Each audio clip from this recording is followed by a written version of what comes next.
Hello, clever people, and welcome to my review for Patriots Day.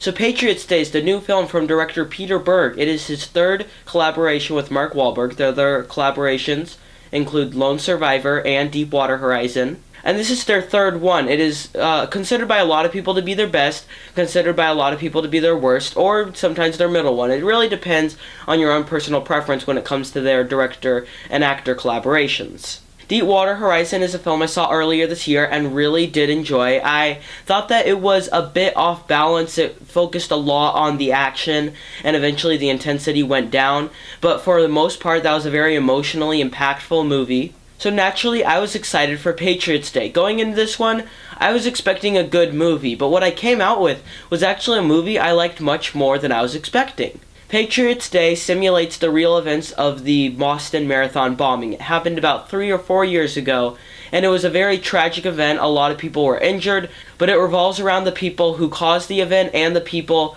who immediately took action to stop the people who caused the bombings.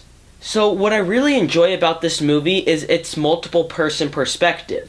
1916's film Intolerance, directed by D.W. Griffith, was a film that took 8 or 9 subplots and had it so that one event had all of these subplots meet and how it affected them before and after. And Patriots Day goes for something of the same effect. You get about 10 to 15 subplots of different people who were affected by the bombs, affected by the terrorists, people who were trying to solve what was happening, and I really did like that perspective. It really showed that there is more good than bad in the world. You had about 16 subplots of good and 1 subplot of bad, and that really helped the overall theme of the movie, which is that there are a lot of bad people in the world, but there are also a lot of good people, and there are more good people than bad people. So when a few of those bad people decide to try to ruin your day, don't let them affect you, because in the end of the day, there's more good than bad. And that's a very powerful theme that they portrayed very, very well through that multiple subplot form.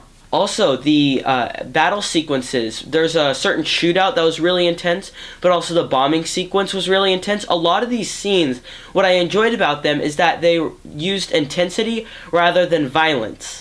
At the bombing scene, they could have had a horrific shot of characters' legs blowing up and terrible things like that, but instead they sort of make it look more laid back and condensed so that it's more about the people that are crying than the injuries that they deal with. You do get close-ups of hurt legs, of severed feet, but it's more about the emotional intensity through that scene, and I really did enjoy that. There's also a shootout towards the later part of the movie that was extremely intense. Very, very, very well done shootout that again did not rely on violence and blood, but rather involved on intensity, which is part of the reason I enjoyed it so much. Also, there's a certain level of realism in this movie where it's about, the people that were solving the case. And the people that were solving the case were moving at a constant rate. It was fast. It was do or die. Do it right now. Try to get the job done before anyone else is hurt. And through the fast pace in the movie, you really got that feeling. I was on the edge of my seat multiple times wondering,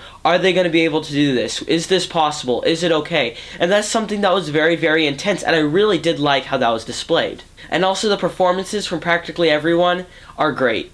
Mark Wahlberg, he's the only real made-up character in the movie, but he does a great job with his performance. He has a few forced lines, but he makes them feel natural, and overall he does a really, really good job with them.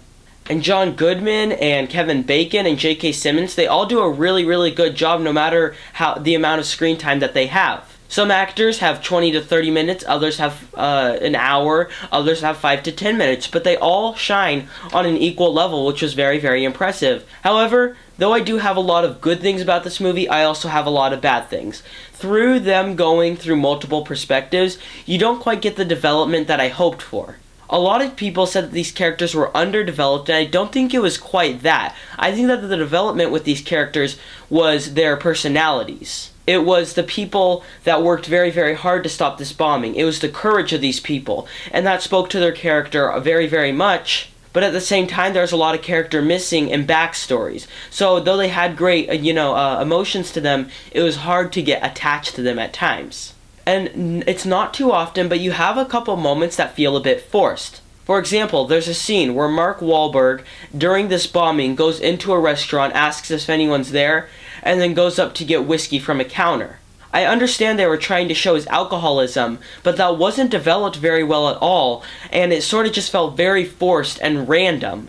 Also, there's a scene where Mark Wahlberg is talking about him and his wife and the stuff that they've gone through, and it's very much forced in there. It seemed like it was a last-second scene that they shot that Peter Berg just sort of put in there.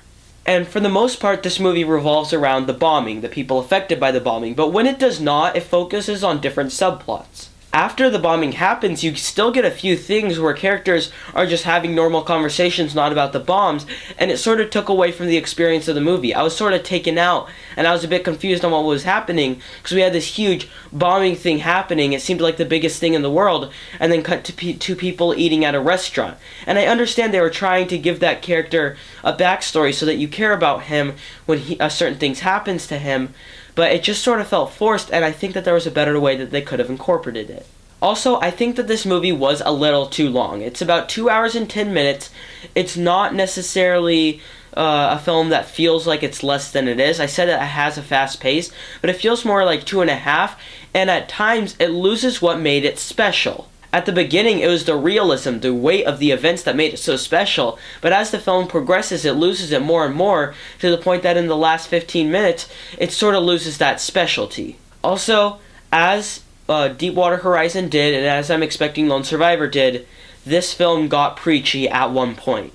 Towards the later part of the movie, it got very, very preachy, and that was very, very annoying, because you had these really very powerful displayed themes that weren't subtle, but they weren't blatant and put in your face, so that the average audience could understand the themes, but it's not like they had to do deeper searching to understand it. But when it came to the end of the movie, it was really about forcing it in your face, showing, oh, these people were strong because they believed and they had love. And they sort of force that on you at the last part, and the film sort of continues on a bit too long as it goes on with interviews and people that were affected by it, honoring the people that worked, etc., etc., and I understand that Peter Berg was paying respect to them, but it felt a bit forced. In the end of the day, Patriot's Day is not 100% memorable, but it's a very, very well done film with some great, real, gritty, intense sequences, and a very nice incorporation of a multiple character narrative. I'm going to give Patriot's Day a 7.5 out of 10.